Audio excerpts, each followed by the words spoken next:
Elon Musk a toujours connu des moments difficiles tout au long de sa vie, mais aujourd'hui, il faisait face à une expérience sans précédent. Il s'apprêtait à s'asseoir avec le pape François, un homme vénéré par des millions de personnes à travers le monde en tant que chef spirituel de l'Église catholique. C'était un moment rare et d'une profonde signification. De quoi cette figure d'une telle autorité morale et spirituelle pouvait-elle bien vouloir discuter avec Elon Musk, l'entrepreneur visionnaire qui avait si souvent repoussé les limites de la technologie et de l'innovation? Alors que les deux hommes se retrouvaient face à face, le pape François lui tendit une main chaleureuse et accueillante, son sourire reflétant la gentillesse et la sincérité. « Merci d'avoir pris le temps de me rencontrer aujourd'hui », commença-t-il, sa voix douce mais pleine d'une conviction tranquille. « Il y a de nombreux sujets que je souhaite explorer avec vous, mais avant de les aborder, je dois d'abord vous demander quelque chose de très personnel. Croyez-vous en Dieu? » Elon Musk, pris au dépourvu par la franchise de la question, resta momentanément silencieux. Le poids de la question restait dans l'air, et son importance ne lui échappa pas. Il n'avait jamais été du genre à s'engager dans des discussions ouvertes sur la foi, surtout pas de manière aussi franche et personnelle. Pourtant, il y avait quelque chose dans la présence humble et compatissante du pape François qui a permis à Elon de se sentir à l'aise dans ce rare moment de vulnérabilité. La chaleur authentique du pape a permis à Elon d'envisager de répondre honnêtement ou peut-être même plus honnêtement qu'il ne l'avait jamais fait auparavant. Était-il prêt à exposer ses pensées les plus profondes sur le sujet de Dieu? Après un bref moment de contemplation, Elon a parlé, sa voix ferme mais réfléchie. « Oui, a-t-il commencé, je crois en Dieu. Je regarde le monde qui m'entoure, les subtilités de la nature, la complexité stupéfiante de la vie et l'ordre immense qui existe dans l'univers. Pour moi, tout cela pointe vers quelque chose de plus grand, quelque chose qui nous dépasse. Mais je ne pense pas à Dieu comme à une personne au sens où beaucoup de gens l'imaginent. Pour moi, Dieu est une puissance supérieure, quelque chose de vaste et de transcendant qui nous guide, mais pas de la manière dont les gens peuvent le percevoir traditionnellement. » Le pape François hocha lentement la tête, les yeux emplis de compréhension et d'empathie. « Alors, vous croyez en Dieu, mais peut-être pas en un Dieu personnel, quelqu'un qui intervient activement dans notre vie quotidienne ?» demanda-t-il, cherchant à comprendre plus profondément le point de vue d'Elon. Elon fit une pause, ses pensées tourbillonnant, incertain de la manière d'articuler pleinement ses croyances. « Je suppose que oui, » répondit-il prudemment. « Je ne comprends pas vraiment le concept d'un « Dieu personnel » tel que vous le décrivez. Mais je crois en une force, une sorte d'énergie, qui façonne notre réalité et nous donne un but. Je pense que cette force nous dépasse, mais elle s'aligne en quelque sorte sur la façon dont fonctionne l'univers. Elle donne à la vie une certaine direction. » Alors qu'Elon parlait, il sentit ses mots venir plus facilement, son incertitude se dissipant lentement. Il ressentait un sentiment de libération en articulant ses pensées à voix haute, comme s'il avait déverrouillé une partie de son esprit qui était restée longtemps endormie. Le pape François lui adressa un sourire rassurant, ses yeux remplis du genre de compassion que seule une personne dotée d'une telle profondeur spirituelle pouvait posséder. « Mais, Elon, » intervint doucement le pape, la voix pensive, « si Dieu est au-delà de nous, s'il est si loin, pourquoi est-il important pour toi? Pourquoi devrions-nous croire en une telle force ?» La question résonna profondément en Elon, touchant au cœur de quelque chose avec lequel il s'était souvent débattu. Sa croyance en Dieu avait toujours ressemblé à une compréhension tranquille, une foi qui existait davantage à l'arrière-plan de son esprit, façonnant sa vision du monde subtilement mais sans l'urgence de la conviction. Quelle était la véritable essence de cette croyance? Y avait-il une raison plus profonde, une couche plus profonde, qui lui restait encore à découvrir? Elon prit une profonde inspiration, rassemblant ses pensées avant de répondre. « Je crois en Dieu, » dit-il lentement, d'une voix introspective, « parce que je ne peux tout simplement pas imaginer comment l'univers pourrait être aussi beau, aussi complexe et aussi harmonieux sans une sorte de force directrice derrière lui. Je ne vois pas Dieu comme un être qui contrôle chaque détail de notre vie. Je vois plutôt Dieu comme quelque chose qui nous donne une direction, une main invisible qui nous guide doucement, nous donne un but, même lorsque nous ne comprenons pas pleinement le chemin à suivre. » L'expression du pape François s'adoucit, son regard empli de compréhension. Vous êtes un homme d'une intelligence remarquable, Elon, dit-il d'une voix douce, mais l'intelligence seule ne nous offre pas toujours les réponses que nous cherchons. La foi nous offre quelque chose que la raison ne peut pas, elle nous donne de l'espoir. Elle nous imprègne de la force d'affronter l'inconnu, de croire qu'il y a quelque chose de plus grand en jeu, même lorsque la voie à suivre semble incertaine. Pour la première fois au cours de la conversation, Elon sentit un frémissement d'incertitude en lui-même. La foi, qu'il avait toujours considérée avec un certain scepticisme intellectuel, pouvait-elle réellement lui apporter les réponses qu'il cherchait depuis longtemps? Passait-il à côté d'un aspect essentiel de l'expérience humaine en n'embrassant pas une connexion plus profonde et plus personnelle avec Dieu? Un soupçon de doute traversa son esprit lorsque les paroles du pape prirent racine. La salle devint silencieuse tandis qu'Elon réfléchissait à la nature profonde de la discussion. La conversation avait subtilement changé de ton. Maintenant, au lieu de se concentrer uniquement sur la nature de Dieu, il se penchait sur la question plus large de l'avenir de l'humanité et sur la façon dont la foi pouvait influencer l'orientation de la société face à des défis croissants. L'esprit d'Elon se mit à s'emballer à nouveau, tandis que des pensées sur les avancées technologiques, l'exploration spatiale et sa grande vision de l'avenir de l'humanité surgissaient. Pourtant, les paroles du pape continuaient de le ramener à quelque chose de bien plus fondamental, quelque chose qui transcendait la machinerie du progrès et touchait à l'essence de ce que signifiait être humain. Rompant le silence, le pape François se tourna vers Elon avec une question douce, sa voix réfléchie et pénétrante. Croyez-vous que la foi a un rôle à jouer dans la construction de l'avenir? La foi peut-elle guider l'humanité à travers les défis qui l'attendent? Quel rôle la foi jouerait-elle réellement dans la construction de l'avenir de l'humanité? La question restait en suspens, une vaste et difficile interrogation qui semblait peser lourdement sur Elon Musk. En y réfléchissant, il se retrouva hésitant. Il n'était pas sûr d'avoir pleinement saisi la réponse, ni d'avoir la bonne perspective. Les complexités de la foi semblaient si éloignées de la précision et de la logique de la technologie, et pourtant, il était là, engagé dans une conversation avec le pape François, un homme dont toute la vie avait été consacrée à la croyance en quelque chose de bien plus grand que tout ce qui pouvait être mesuré ou expliqué par la science.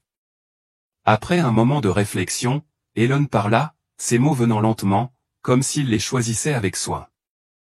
Je pense que la foi a le pouvoir d'aider les gens à trouver un sens à leur vie, a-t-il déclaré. Mais je crois aussi fermement que la technologie et la science joueront un rôle central dans la construction de l'avenir. Nous avons le potentiel de changer notre destin, de créer un monde meilleur grâce à l'innovation. Le progrès est entre nos mains. C'est là que réside le véritable pouvoir. Le pape François écoutait attentivement, le regard doux et compatissant, tandis qu'il examinait le point de vue d'Elon. Le pape sourit chaleureusement, mais sa réponse fut douce mais résolue. L'innovation est en effet essentielle, dit-il d'une voix pleine de sagesse, mais elle ne peut pas remplacer le rôle de la foi. Sans foi, sans quelque chose de plus grand pour nous guider, nous risquons de perdre de vue ce qui compte vraiment. Nous ne devons pas oublier l'importance de l'amour, de la compassion et du lien avec quelque chose qui dépasse nos propres réalisations individuelles. L'esprit d'Elon bourdonnait du poids des paroles du pape. Était-il possible qu'il ait mal évalué l'importance de la foi pour façonner l'avenir? Était-il vraiment en train de négliger quelque chose de fondamental dans sa croyance inébranlable dans la technologie comme solution ultime aux défis de l'humanité? Cette prise de conscience le rendit perplexe. Je ne suis pas en désaccord avec vous, pape, dit Elon lentement, choisissant soigneusement ses mots. Mais je pense que la foi aussi doit évoluer. Elle doit s'adapter au monde en mutation. Nous ne pouvons pas nous contenter de croyances dépassées pour nous guider dans les défis nouveaux et émergents. Le monde est différent aujourd'hui, et notre compréhension de la foi doit l'être aussi. Le pape François hocha la tête pensivement, son expression exprimant une contemplation silencieuse. La foi évolue, a-t-il convenu, mais son cœur reste le même. L'essence de la foi, Elon, est l'amour, la compassion et notre connexion à quelque chose de bien plus grand que nous-mêmes. Il s'agit de reconnaître notre humanité commune, de comprendre que nous ne sommes pas seuls dans ce monde. Ce sont ces choses qui guideront l'humanité, pas seulement les technologies que nous créons. Le progrès sans but est une entreprise creuse. Elon s'est retrouvé à la croisée des chemins, la tension entre sa propre croyance dans le pouvoir de la science et la foi profondément enracinée du pape devenant de plus en plus apparente. La foi pouvait-elle vraiment offrir quelque chose que la technologie et la logique ne pouvaient pas offrir? Y avait-il, peut-être, une dimension de la vie qui allait au-delà du monde tangible, un sens plus profond de l'existence qui lui échappait? Il avait passé une grande partie de sa vie à chercher des réponses par la raison, en repoussant les limites de ce que la connaissance et l'innovation humaine pouvaient accomplir. Mais maintenant, il se demandait s'il manquait quelque chose de plus profond qu'il n'avait pas encore exploré. Au fur et à mesure que la conversation s'approfondissait, le fossé entre leurs points de vue semblait se creuser. Elon était guidé par la logique, la science et la conviction que le progrès humain pouvait être réalisé grâce à l'application de la raison et de la technologie. En revanche, le pape François était ancré dans les enseignements de la foi, dans la conviction que le véritable but de l'humanité ne pouvait être trouvé qu'en se connectant à Dieu et en vivant en accord avec sa volonté. Les deux visions étaient en désaccord, et pourtant, toutes deux semblaient avoir une importance indéniable pour façonner l'avenir de l'humanité. Brisant le silence, le pape François parla doucement mais avec une profonde conviction.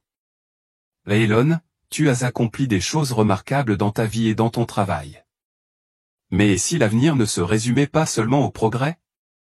Et s'il s'agissait aussi de comprendre notre place dans le grand dessein de Dieu, dans son plan pour nous? Et si le véritable sens de notre voyage résidait dans cette connexion, et pas seulement dans les innovations que nous créons? » Elon fronça les sourcils alors qu'il essayait de comprendre la profondeur des paroles du pape. Le pape voulait-il dire que toute sa vie de travail, sa quête du progrès technologique, son désir d'explorer les étoiles et d'amener l'humanité vers de nouvelles frontières était finalement futile si elle n'était pas liée à un objectif spirituel plus profond? Je ne pense pas comprendre pleinement ce que tu veux dire, pape, répondit Elon avec prudence, l'esprit en ébullition. Je crois au progrès. Je crois qu'il faut faire avancer l'humanité, explorer de nouvelles possibilités, briser les frontières. Mais je ne pense pas que cela signifie que nous devons abandonner la raison ou la logique pour y parvenir. Le regard du pape François s'adoucit, mais son expression resta ferme. La foi, dit-il d'une voix ferme, ne consiste pas à abandonner la raison. Il s'agit de reconnaître qu'il existe quelque chose au-delà de ce que nous pouvons voir, quelque chose au-delà de ce que nous pouvons comprendre avec nos facultés humaines limitées. Il s'agit de faire confiance à quelque chose de plus grand que nous-mêmes, même lorsque nous ne pouvons pas l'expliquer ou le comprendre pleinement. Elon pourrait-il vraiment faire confiance à quelque chose qui dépasse le domaine de la raison? Alors que la question persistait dans son esprit, il se retrouva aux prises avec les implications profondes des paroles du pape. La tension entre leurs deux visions du monde semblait presque impossible à résoudre. Comment pouvait-il concilier sa croyance dans le progrès technologique, sa conviction que l'avenir de l'humanité résidait dans l'innovation avec la croyance profondément spirituelle du pape selon laquelle la foi, l'amour et la connexion à une puissance supérieure étaient tout aussi essentielles, sinon plus? Alors que la conversation se poursuivait, Elon ressentait un malaise croissant. Passait-il à côté de quelque chose d'essentiel en rejetant l'idée d'un Dieu personnel, d'une présence qui le guidait dans sa vie? Était-il trop concentré sur le monde tangible, celui gouverné par la science et la raison, pour vraiment comprendre le sens plus profond de l'existence? Pourrait-il y avoir quelque chose de plus dans la vie que ce que son intellect et son ambition pouvaient saisir?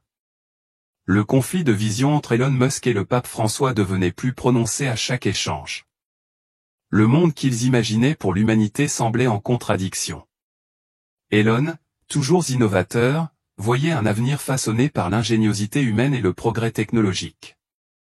Le pape, quant à lui, voyait un avenir où la foi, la compassion et une connexion au divin seraient au centre du progrès humain, guidant les gens non seulement à travers les défis de demain, mais aussi vers une compréhension plus profonde de leur place dans l'univers.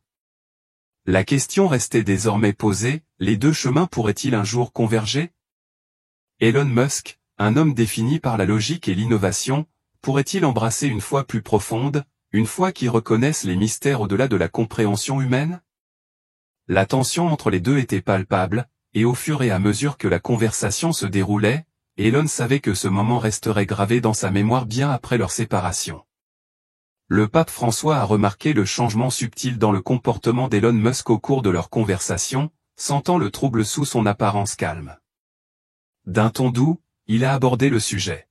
« Elon, je sens un doute en toi », a-t-il dit, sa voix douce mais pleine de compréhension. La foi n'est pas un concept simple à saisir. C'est un voyage, qui exige de la patience, de la confiance et parfois, une volonté de se libérer du besoin de certitude. Le regard d'Elon s'est égaré, ses pensées tourbillonnant comme une tempête en lui. La foi pourrait-elle vraiment l'aider à trouver la paix qu'il recherchait, une paix qui lui avait longtemps échappé malgré sa quête incessante de réponses grâce à la science et à la technologie ?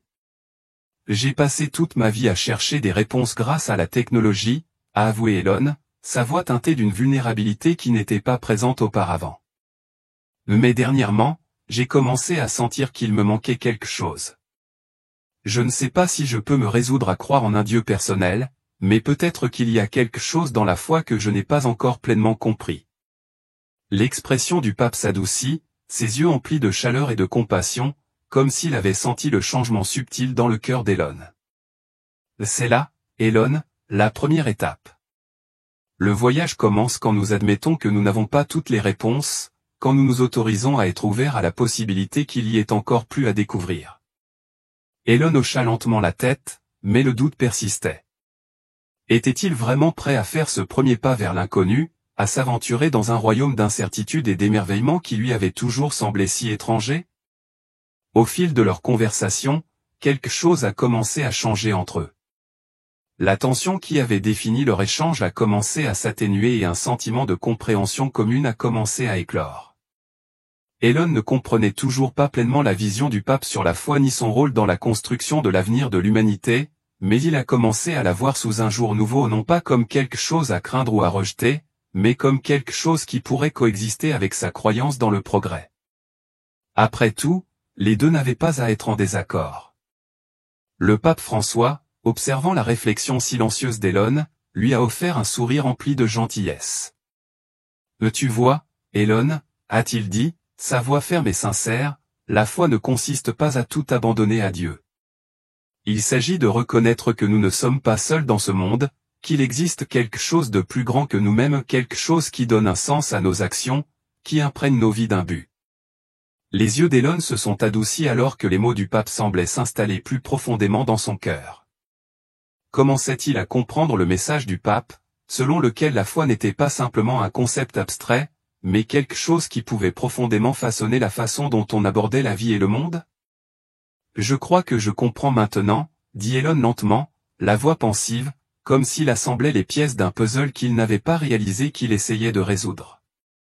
La foi consiste à trouver un sens, pas seulement dans le progrès, mais dans tout.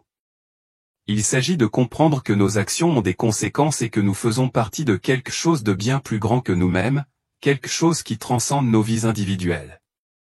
Le pape François hocha la tête en signe d'approbation, son expression emplie de paix. Exactement. Et lorsque nous reconnaissons cela, lorsque nous comprenons vraiment cela, nous pouvons avancer avec détermination, avec amour et avec foi dans le plan plus vaste qui nous lie tous ensemble. Alors que la conversation touchait à sa fin, Elon sentit quelque chose en lui changer, quelque chose de subtil mais de profond. Un profond sentiment de paix, quelque chose qu'il n'avait jamais ressenti auparavant, commença à l'envahir. Il n'était pas prêt à adhérer pleinement à toutes les croyances du pape, mais il savait que quelque chose en lui avait changé.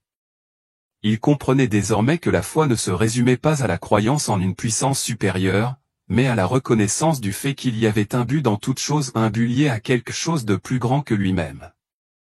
Cette conversation a été la plus importante de ma vie, a déclaré Elon, la voix pleine d'émotion. Il s'est arrêté, réfléchissant au poids de ses mots.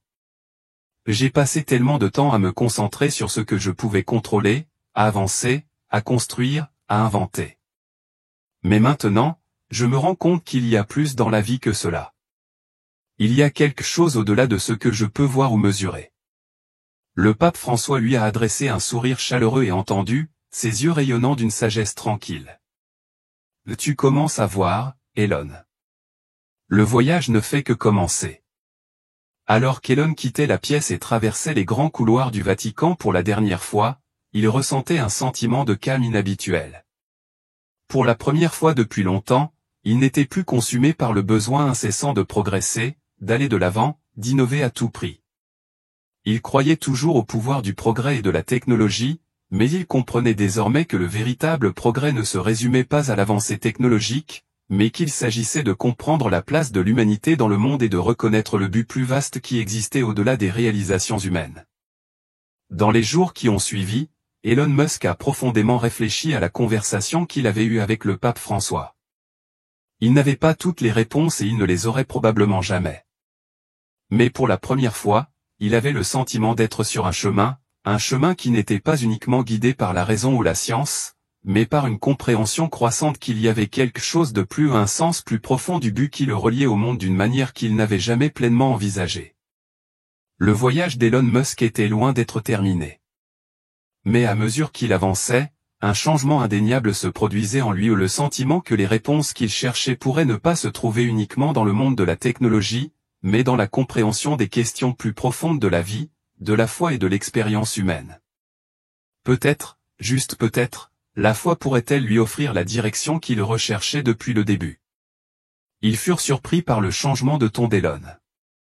Ils avaient l'habitude de l'entendre parler avec ferveur de Mars, des voyages dans l'espace, des voitures électriques et de l'intelligence artificielle, les projets visionnaires qui avaient défini sa carrière. Mais maintenant, alors qu'il parlait, il y avait un nouveau poids dans ses mots, un sentiment d'humilité qui n'avait jamais existé auparavant. Il ne se concentrait pas uniquement sur la prochaine avancée technologique. Il parlait de quelque chose de plus grand, de plus intangible. Tandis qu'Elon partageait ses réflexions, certains de ses collègues échangèrent des regards perplexes, ne sachant pas comment réagir. Ils le connaissaient comme un homme d'action, guidé par la logique et un désir incessant de repousser les limites du possible. Cette nouvelle approche leur semblait différente, plus introspective, moins sûre, mais étrangement convaincante. Ils posèrent des questions, essayant de comprendre le changement de perspective, et Elon fit de son mieux pour articuler ses nouvelles pensées, même s'il avait toujours l'impression de commencer à les comprendre lui-même. J'ai toujours pensé que le progrès venait de l'innovation, dit Elon, d'une voix calme mais sincère. Mais je commence à voir que le véritable progrès ne consiste pas seulement à créer de nouvelles technologies. Il s'agit également de comprendre le but de ces technologies, de nous demander ce que nous essayons d'accomplir et pourquoi. J'ai passé tellement de temps à me concentrer sur le quoi ou le prochain grand projet, le prochain défi, mais je pense qu'il est temps de me concentrer davantage sur le pourquoi.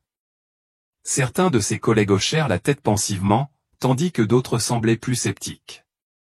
Il était clair que le changement de mentalité d'Elon n'était pas seulement un exercice intellectuel, mais qu'il affectait la façon dont il abordait son travail et sa vie. Ils avaient toujours admiré son approche visionnaire, mais cette nouvelle vulnérabilité, cette volonté d'explorer quelque chose d'aussi insaisissable que la foi, aucun d'entre eux ne s'y attendait. Au fil des jours et des semaines, les réflexions d'Elon se sont approfondies. Il a commencé à trouver des moments dans sa vie quotidienne où la foi pouvait se croiser avec son travail. Il n'était pas nécessairement en train d'adhérer à une religion organisée ou de prendre soudainement des décisions basées sur des croyances spirituelles, mais il avait commencé à voir l'importance de valeurs comme la compassion, le but et la connexion dans tout ce qu'il faisait. Il a commencé à se demander si son désir d'innovation passé avait parfois éclipsé l'importance de la connexion humaine, de la vision plus large. Dans les moments de calme et de réflexion, Elon s'est demandé, comment puis-je donner plus de sens à mon travail ? Comment puis-je inspirer les autres non seulement à innover, mais à innover avec un objectif ? Sa mission de créer des solutions énergétiques durables, de coloniser Mars et de développer une IA avancée ne lui semblait plus être des objectifs isolés. Il faisait partie d'une expérience humaine plus vaste et partagée, qui allait au-delà des ambitions individuelles et des réalisations technologiques. Un soir, assis seul dans son bureau, Elon repensa à sa conversation avec le pape François. Le pape avait parlé d'amour, de compassion et de l'importance de comprendre sa place dans le plan de Dieu. Il avait parlé de la foi comme d'une lumière directrice, quelque chose qui ne nécessitait pas d'abandonner la raison ou la logique mais les complétait. Pour la première fois, Elon se demanda si son véritable objectif n'était pas seulement de bouleverser les industries ou de conquérir de nouvelles frontières, mais d'aider l'humanité à mieux se comprendre, à mieux comprendre sa place dans le monde et à mieux comprendre l'interdépendance qui les unissait. Le lendemain, il visita l'un des nombreux projets de SpaceX, se promenant dans les hangars animés avec un sens renouvelé de la mission. En regardant les ingénieurs et les techniciens travailler sans relâche sur les engins spatiaux, il les vit non seulement comme des employés, mais comme des personnes travaillant à une vision commune de l'avenir. Et il ne s'agissait pas seulement de technologie, mais aussi d'espoir, de construire quelque chose qui permettrait à l'humanité de prospérer, pas seulement sur Terre, mais au-delà. Elon avait toujours cru que le progrès technologique était la clé de l'avenir de l'humanité, mais il commençait à comprendre que le progrès signifiait bien plus que le simple développement de nouveaux outils et systèmes. Il s'agissait des personnes qui utiliseraient ces outils, de l'histoire humaine plus vaste que ces innovations contribueraient à écrire. Il s'agissait d'un objectif, de valeur et d'une vision des choses qui ne pouvaient pas être mesurées par un algorithme informatique ou calculées sur un bilan. Au fil du temps, il a commencé à parler plus ouvertement de son évolution, notamment dans des interviews et des discours publics. Il a parlé de l'importance d'équilibrer l'innovation avec l'humilité, la technologie avec la compassion et l'ambition avec un sens de responsabilité partagée. Bien que de nombreux acteurs du monde de la technologie restent concentrés sur le progrès pour le progrès, Elon le considère désormais comme faisant partie d'un voyage plus vaste et plus significatif, un voyage qui comprend non seulement les frontières technologiques, mais aussi les dimensions morales, spirituelles et éthiques du travail qu'ils accomplissent tous. La transformation d'Elon n'a pas été immédiate et elle n'a pas été parfaite. Il y avait encore des moments où il se sentait dépassé par la volonté d'accomplir davantage, d'innover plus vite, de pousser l'humanité plus loin. Mais maintenant, alors qu'il poursuivait ses objectifs, il le faisait avec un plus grand sentiment de connexion avec les gens qui l'entouraient et avec le sens profond du travail qu'il faisait. Il a commencé à se demander non seulement « que puis-je créer ?», mais « que signifie cette création pour l'humanité ?» et « comment cela peut-il servir quelque chose de plus grand que le simple profit ou le prestige ?» En évoluant dans sa compréhension de la foi, Elon a commencé à comprendre que le progrès ne se résumait pas à la technologie ou aux réalisations individuelles. Il s'agissait de façonner un monde plus connecté, plus compatissant et plus déterminé. Et il a réalisé que c'était un voyage qui valait la peine d'être entrepris, un voyage qui pouvait changer non seulement le cours de sa vie, mais aussi le cours de l'histoire. Seul le temps révélerait l'impact complet de sa nouvelle compréhension, mais Elon Musk avait commencé à reconnaître que la foi, le but et le progrès pouvaient aller de pair, guidant l'humanité vers un avenir qui ne serait pas seulement technologiquement avancé, mais plus réfléchi, plus intentionnel et plus significatif. Au début, certains des collègues les plus proches d'Elon ne savaient pas quoi penser de ce changement d'état d'esprit. C'était un écart par rapport à la motivation implacable et axée sur les objectifs qu'ils attendaient de lui. Ils l'avaient vu comme un visionnaire infatigable, ayant toujours quelques pas d'avance, concentré sur la réalisation d'exploits technologiques monumentaux.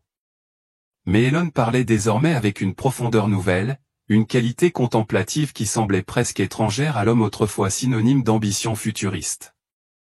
Il y avait un calme indéniable dans son comportement, un changement subtil mais profond dans la façon dont il abordait son travail et sa vie. Il était clair que ses conversations avec le pape François avaient laissé une marque indélébile, mais ce n'était pas seulement une croissance intellectuelle qui était évidente, c'était aussi une évolution spirituelle. Le changement ne consistait pas à abandonner son désir d'innovation, mais à fusionner cette ambition avec un sens plus profond de la signification, qui n'était pas uniquement lié au progrès technologique. Bien qu'il passait toujours de longues heures au travail, à relever des défis et à se fixer des objectifs audacieux, Elon était désormais plus en phase avec la situation dans son ensemble, l'interdépendance de tout ce qui l'entourait. Ces questions ne se concentraient plus uniquement sur ce qui pouvait être fait, mais sur les raisons pour lesquelles cela valait la peine d'être fait. Il réalisa que la recherche de réponses ne se limitait pas au laboratoire ou à la planche à dessin. C'était tout autant un voyage du cœur et de l'âme. Il a commencé à adhérer à l'idée que le véritable succès ne se mesure pas seulement par des étapes importantes, mais aussi par le type d'héritage qu'il laisserait derrière lui. Au cours des réunions avec son équipe, ses mots ont commencé à changer. Il ne parlait plus seulement de résoudre des problèmes grâce à la technologie, il parlait de guérir le monde d'une manière plus holistique. Et si nous pouvions créer quelque chose qui non seulement révolutionne la vie, mais qui fasse aussi réfléchir les gens plus profondément sur leur vie, sur ce qui compte vraiment, a-t-il demandé, la voix pensive. Son équipe ne l'avait jamais entendu s'exprimer de cette façon auparavant. Il y avait une sincérité dans son ton qui résonnait en eux. La conversation s'est rapidement éloignée des préoccupations habituelles de part de marché et de développement de produits. Il s'est agi de créer quelque chose qui pourrait aider les gens à renouer avec ce qui était profondément humain, leur capacité à aimer, à empathie et à donner du sens à leur vie. Elon voulait construire plus que de simples machines ou systèmes, il voulait construire un avenir où l'humanité pourrait s'épanouir, non seulement matériellement mais aussi spirituellement. Il a commencé à imaginer un monde où la technologie ne serait pas une force distincte, quelque chose de distinct des besoins humains, mais une partie intégrante de l'histoire humaine, un outil qui pourrait aider les gens à revenir à leur objectif principal. Il ne s'agissait pas seulement d'innovation technologique pour elle-même. Elon avait fini par comprendre que la technologie, bien que puissante, ne pouvait être qu'une partie de la solution. La véritable clé du progrès résidait dans la création d'espaces où les gens pourraient découvrir leur objectif profond ou des espaces où la technologie aiderait les gens à se connecter les uns aux autres et au monde qui les entoure de manière significative. Sa nouvelle vision dépassait les limites traditionnelles de la science et de l'innovation, elle touchait l'âme même de l'humanité, appelant à un changement dans la façon dont nous nous percevons nous-mêmes et notre place dans l'univers. Elon a commencé à expliquer cette vision évolutive à son équipe, nous avons la possibilité de changer la façon dont les gens vivent, mais surtout, de changer leur façon de penser la vie. De les inciter à considérer leur vie comme faisant partie de quelque chose de plus grand que leurs simples réalisations individuelles. Comment pouvons-nous utiliser la technologie pour aider les gens à redécouvrir leur raison d'être, leurs liens les uns avec les autres et quelque chose de plus grand qu'eux-mêmes? Il y eut une pause dans la salle. Son équipe, d'abord choquée par la tournure philosophique que la conversation avait prise, commença à saisir le poids de ce qu'Elon disait. Ils ont vu une nouvelle facette de leur leader, une facette qui n'était pas uniquement animée par une volonté inébranlable d'innovation, mais par un désir sincère de contribuer à quelque chose de bien plus profond. Il y avait désormais une chaleur dans ses paroles, une tendresse qui leur a fait comprendre qu'Elon ne cherchait pas simplement à obtenir plus de distinction ou à s'efforcer de dominer la technologie. Il recherchait quelque chose de plus durable, une connexion plus profonde avec le monde, une connexion qui transcendait les gadgets et les avancées. Cette nouvelle perspective a commencé à façonner la façon dont Elon abordait ses projets. Son travail, tout en restant centré sur le progrès technologique, était de plus en plus motivé par la conviction que le progrès doit être aligné sur les besoins profonds de l'humanité. Plutôt que de considérer la technologie comme un moyen d'arriver à une fin, il a commencé à la voir comme un vecteur d'épanouissement humain, quelque chose qui pourrait améliorer la vie des gens d'une manière qui allait au-delà de la commodité ou de l'efficacité.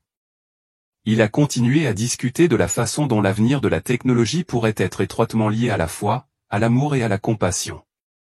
Bien qu'il soit resté engagé dans ses projets ambitieux, Elon a maintenant souligné l'importance de développer des solutions qui favoriseraient un sentiment d'unité dans un monde qui semblait souvent fragmenté.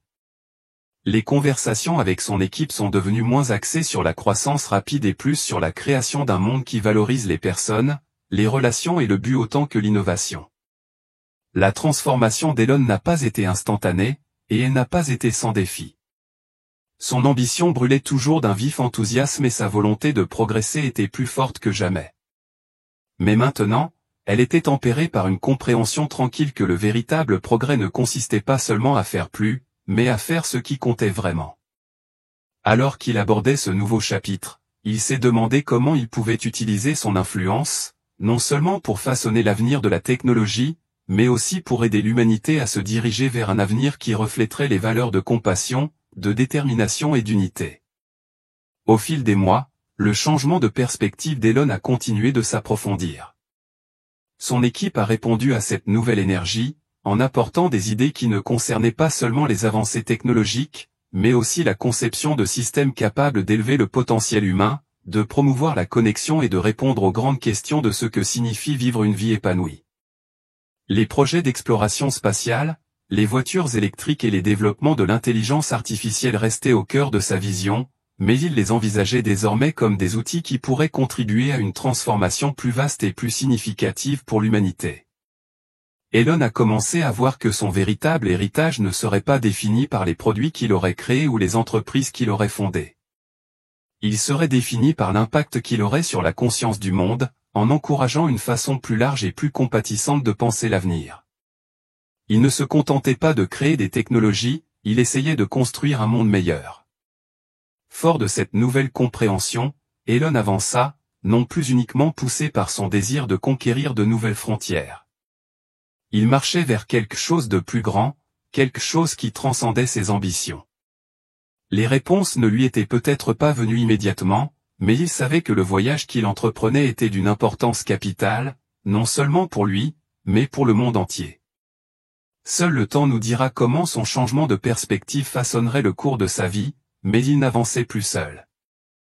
Il avait trouvé un sens plus profond de la vie, un sens qui le guiderait et inspirerait les autres pour les années à venir. Même si Elon continuait à adopter cette nouvelle direction, la route à suivre restait incertaine. Le poids de ses propres doutes pesait sur lui comme un compagnon constant. Il avait passé des années à prouver que l'impossible était réalisable, que des idées audacieuses et une ambition sans faille pouvaient briser les barrières. Mais maintenant, alors qu'il orientait son attention vers quelque chose de plus intangible, la foi, le but et les questions plus profondes de l'existence, où il se demandait s'il était équipé pour naviguer dans ce nouveau paysage. Suis-je vraiment la bonne personne pour cela, se demandait-il. Comment puis-je mener un mouvement vers l'accomplissement spirituel alors que je suis encore en train de le découvrir moi-même? L'ironie ne lui échappait pas, Elon Musk, l'homme qui avait révolutionné les voyages spatiaux, les voitures électriques et l'intelligence artificielle, se demandait maintenant s'il pouvait trouver la paix dans quelque chose d'aussi insaisissable que la foi. Parviendrait-il à équilibrer l'ambition agressive qui avait défini sa carrière avec la quête humble et patiente de sens? Parviendrait-il vraiment à inspirer les autres à adopter un changement de perspective, surtout quand tant de gens le considéraient comme un symbole du progrès technologique et de l'innovation? Les doutes surgissaient, silencieux et persistants, se demandant si cette nouvelle vision n'était qu'une phase passagère, un détour temporaire de son chemin bien connu d'idées et de réalisations révolutionnaires. Le monde qui l'entourait était toujours obsédé par le tangible, la prochaine grande innovation, le prochain grand succès, et Elon se demandait parfois si sa compréhension évolutive de la vie et de la foi pourrait un jour vraiment s'aligner sur les besoins du monde. Mais même dans ces moments de doute, les leçons du pape François restaient avec lui. Les paroles du pape avaient touché quelque chose de profond en Elon, éveillant une part de lui qu'il avait longtemps négligée. L'idée que la foi n'était pas une question de réponse, mais de confiance dans l'inconnu, résonnait puissamment. La vérité de cette conversation avait éveillé quelque chose qu'il ne pouvait ignorer, et malgré les incertitudes, Elon a continué à avancer. Avec le temps, il a commencé à intégrer ces nouvelles croyances au cœur de son travail. Ses entreprises, autrefois uniquement axées sur le profit et la domination du marché, ont commencé à entreprendre des projets qui s'alignaient sur le bien commun, des initiatives visant à résoudre des problèmes mondiaux, tels que la durabilité environnementale et l'accès équitable aux ressources. Il ne s'agissait plus de simples projets secondaires, mais d'un élément central de sa vision. Il a exhorté son équipe à considérer son travail non seulement comme un moyen de générer de la richesse, mais comme une opportunité de servir le monde, d'améliorer la vie et de laisser un impact positif et durable. Il a parlé d'objectifs axés sur un but, où la mesure du succès allait au-delà des chiffres financiers pour inclure le bien-être de la planète et de ses habitants. Elon n'était pas à l'abri de la pression de l'ancien récit. Il ressentait l'attrait de son ambition sans fin, le besoin de continuer à prouver qu'il pouvait changer le monde. Mais cette fois, c'était différent. Il ne cherchait pas à obtenir une validation externe ou à surpasser ses réalisations passées. Il avait une nouvelle vision, il voulait être une force pour le bien dans le monde, apporter quelque chose de plus durable que la richesse ou la notoriété. Le désir de diriger avec amour et détermination, de guider les autres vers un monde plus compatissant et unifié, est devenu une force motrice autant que son amour pour la technologie. Son impatience ne consistait pas à courir après le prochain succès, mais à s'assurer que l'avenir qu'il créait avait de la profondeur, du sens et un sentiment de connexion avec quelque chose de plus grand. Mais ce changement d'état d'esprit n'était pas sans poser de problème. Même si Elon y était très attaché, il y avait des sceptiques partout. Les critiques se demandaient si sa nouvelle orientation n'était qu'un caprice passager, une phase momentanée d'introspection qui finirait par s'estomper lorsque les exigences du monde des affaires le rappelleraient à ses anciennes habitudes. Certains de ses collègues étaient également incertains. Ils l'avaient déjà vu changer de cap, mais cette fois-ci, c'était différent. Il ne s'agissait pas seulement d'une nouvelle gamme de produits ou d'un modèle commercial actualisé, mais d'un changement fondamental dans sa façon de voir le monde et sa place au sein de celui-ci. Mais pour Elon, il ne s'agissait plus de convaincre qui que ce soit. L'accent était désormais mis sur l'intérieur. Il réalisa que l'opinion du monde, bien qu'importante, était secondaire par rapport à son propre sentiment de paix. Le succès qu'il recherchait désormais n'était pas une question d'éloge ou de reconnaissance, mais d'alignement de son moi intérieur avec l'impact qu'il voulait avoir sur le monde. Il ne recherchait plus la validation, il cherchait à vivre avec authenticité, guidé par un objectif qui transcendait la technologie. Au fil du temps, son authenticité a commencé à transparaître. Le changement chez Elon ne se résumait pas à un simple changement d'état d'esprit, il se reflétait dans ses actions, dans sa façon de communiquer avec son équipe et le monde. Son influence, plutôt que de provenir d'une ambition démesurée, a commencé à rayonner d'une profonde sincérité. Ces conversations ont cessé de porter sur la conquête de l'avenir par la science et davantage sur l'utilisation de la science pour élever l'esprit humain, pour construire des ponts entre les gens et la planète. Et petit à petit, les gens ont commencé à écouter, non seulement ses idées, mais aussi la force silencieuse et transformatrice qui les sous-tend. L'humilité retrouvée d'Elon, sa volonté d'embrasser la foi, sont devenus un puissant exemple de ce que signifiait rechercher plus que le succès. Il s'agissait de trouver un sens, un but et l'amour dans un monde qui privilégiait souvent le superficiel. Le changement qu'il subissait ne le changeait pas seulement lui-même, il inspirait également les autres à repenser leurs propres valeurs. En repensant aux mois et aux années qui ont suivi, Elon Musk a réalisé que sa quête d'un but plus élevé ne consistait pas seulement à créer un monde meilleur grâce à la technologie, mais aussi à créer un monde meilleur grâce à la transformation du cœur humain. La technologie, les innovations, les entreprises, tout cela était important, mais ce n'était qu'une partie du tableau. Le travail le plus profond consistait à inspirer les autres à reconnaître leur propre but, à voir la valeur de la connexion, de la compassion et de la confiance en quelque chose de plus grand qu'eux-mêmes. Pour la première fois de sa vie, Elon Musk avait le sentiment qu'il ne construisait plus seulement l'avenir avec des machines et des idées. Il contribuait à construire un avenir avec foi, amour et détermination. Le véritable héritage qu'il voulait laisser derrière lui n'était pas les machines ou les distinctions, mais le cœur des personnes qu'il avait inspirées tout au long de son parcours. Le changement en lui, aussi lent ou progressif soit-il, faisait partie d'un mouvement beaucoup plus vaste, un mouvement qui, bien qu'encore à ses débuts, avait le potentiel de remodeler le tissu même de la société. Cette nouvelle voie mènerait-elle à un changement tangible dans le monde ? D'autres se joindraient-ils à lui dans sa quête de fusion entre foi et technologie ? Seul le temps le dira. Mais en regardant vers l'avenir, Elon savait avec certitude une chose, le voyage qu'il avait entrepris n'était plus seulement une question de progrès, mais de transformation, à la fois intérieure et extérieure à lui-même. Et c'était là, comprit-il, le véritable héritage qu'il était censé laisser derrière lui.